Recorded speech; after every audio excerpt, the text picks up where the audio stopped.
নমস্কাৰ সকলোকে স্বাগতম জনাই মোৰ আজিৰ ভিডিওটো আৰম্ভ কৰিছো। এয়া মই ঘৰৰ পৰা এফালে যাবলৈ ওলাইছো আৰু মই এটুকুৰা ধুনিয়া ঠাইলৈ যাবলৈ ওলাইছো, এটা ধুনিয়া বস্তু চাবলৈ যাবলৈ ওলাইছো আৰু আপোনালোকে ভিডিওটো শেষলৈকে চাব আৰু ভিডিওটো চাই হলে লাইক কমেন্ট কৰি জনাব ভিডিওটো চাই আপোনালোকৰ কেনে লাগিল। লগতে মোৰ চেনেলটো সাবস্ক্ৰাইব কৰি ল'ব আৰু বেল আইকনটো প্ৰেছ কৰি ল'ব। আমাৰ নগাঁৱত এখন হেলিপেড বনাই আছে। এই সন্মুখৰ যে ৰাস্তাটো দেখিছে এইফালে দিয়ে এখন হেলিপেড বনাই আছে। এই ফলকখনলৈ মন কৰকচোন, এখন আধাৰশিলা স্থাপন কৰাৰ ফলক আৰু ইয়াতে সকলোখিনি লিখা আছে 23 চনৰ 15 আগষ্টৰ দিনাখন ইয়াতে এইখন স্থাপন কৰা হৈছিল আৰু এতিয়া বৰ্তমান ইয়াতে কাম চলি আছে আৰু মই আপোনালোকক সেইখিনিলৈ লৈ যাম কেনে ধৰণে ইয়াত হেলিপেডখনৰ প্ৰস্তুতি চলাই আছে গোটেইখিনি দেখুৱাম। আপোনালোকে চাওকচোন ইয়াৰ চাৰিওফালে পৰিৱেশটো। এইখিনি কাছমাৰী বুলি কয়। আমাৰ নগাঁও টাউনৰ পৰা প্ৰায় 5 কিলোমিটাৰমান দূৰ হয়, 5-6 কিলোমিটাৰ, তাতকৈ বেছি দূৰ নহয় আৰু এইটো এটা ষ্টেট হাইৱে আৰু এইটো ৰাস্তাৰে গাড়ী মটৰৰ ভিৰ বহুত কম আৰু ইয়াৰ প্ৰাকৃতিক পৰিৱেশ খুব ধুনীয়া। সেইকাৰণে আমি মাজে সময়ে এইফালে এনেই ফুৰিবলৈ আহোঁ। এইজোপা ৰাধাচূড়াৰ গছ আৰু এতিয়া ফুলবোৰ নাইকিয়া হৈ গ'ল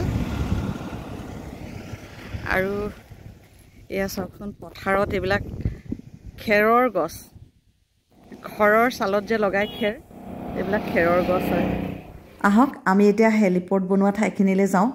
কেনেকৈনো হেলিপৰ্টটো বনাইছে আৰু কিমান ডাঙৰ ঠাই, কেনেকৈ কাম কৰি আছে আমি তাৰ ওচৰলৈ গ'লেহে গম পাম নহয় জানো। গতিকে আহক আমি এতিয়া সেইফালে যাওঁ। এয়া দেখিছে কি হৈ আছে, বনাই আছে যে নতুনকৈ। এইফালেদি এতিয়া মানে বাইক লৈ যাব পৰা অৱস্থা নাইকিয়া নিচিনা, যিহেতু আমি দুজন আহিছোঁ, মই মোৰ হাজবেণ্ডৰ লগত আহিছোঁ। এয়া চাওকচোন কেনেকৈ যাম, গতিকে খোজকাঢ়িয়ে আগবাঢ়িছোঁ। বলকচোন হেলিপেডটো কোনখিনিত কেনেকৈ বনাই আছে আপোনালোকক দেখুৱাম।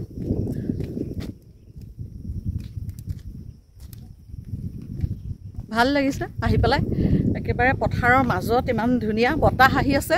আপোনালোকে মোক দেখি গম পাইছে চাগে, বতাহ আহিছে যে মোৰ চুলিখিনি উৰি গৈছেগৈ আৰু খুব ভাল লাগিছে। গৰমত ৰ'দটো কম আজি, খুব ভাল লাগিছে। খোজকাঢ়ি আহিছোঁ। সেউজীয়া গছে বনে, ধুনীয়া গান এটা আছে নহয় জুবিন গাৰ্গৰ। এনেকুৱা পৰিৱেশত আহিলে আচলতে মোৰ গান গাওঁ লাগেই। গান শুনি ভাল পাওঁ, গান গাই ভাল পাওঁ মই, আৰু সেইকাৰণে এনেকুৱা পৰিৱেশত আহিলে আচলতে মন যায় গান গাবলৈ। গছৰ ছাঁ গৈছিলোঁৱে, পিছল খাইছিলোঁৱে, পিছল মানে পৰিলোৱেহেঁতেন। ওখ চেণ্ডেল পিন্ধি আহিছোঁ। এয়া চাওক আগে আগে মানুহজন কৈ আছে, মোৰ জোৰ জবস্তি লৈ আহিছোঁ ভিডিঅ'টো কৰিবলৈ। তেওঁ আহিছে আৰু এয়া দেখিছেনে তৰাপাতৰ গছ আৰু এই যে তৰাপাত, এই তৰাপাতৰ পাতবিলাক দেখিবলৈ মন কৰকচোন, হালধি গছৰ পাতৰ নিচিনা। এয়া আৰু আজিকালি দেখিবলৈকে নাইকিয়া তৰাপাত। আৰু আগতে আমাৰ আইতাহঁতে এই তৰাপাতত পিঠাগুড়ি মঠি পেলাই মেৰিয়াই পেলাই পিঠা বনাই সিজাই দিয়ে আৰু খাবলৈ খুব ভাল লাগে। ইয়াতে গোন্ধ এটা আছে, খুব ধুনীয়া গোন্ধটো। আৰু এই তৰাপাতেৰে সৈতে তৰাপাতৰ গছৰ আঁহ ছিঙি পেলাই পঘাত মেৰিয়াই আগৰ দিনতে গৰু বিহুৰ দিনাখন যিডাল পঘা গৰুক পিন্ধায় সেই পঘাডালত এইটো থাকে আৰু ইয়াৰে সৈতে গৰুক জাক দিয়ে, লগতে মাখিলতি দীঘলতি এইবোৰ দিয়ে।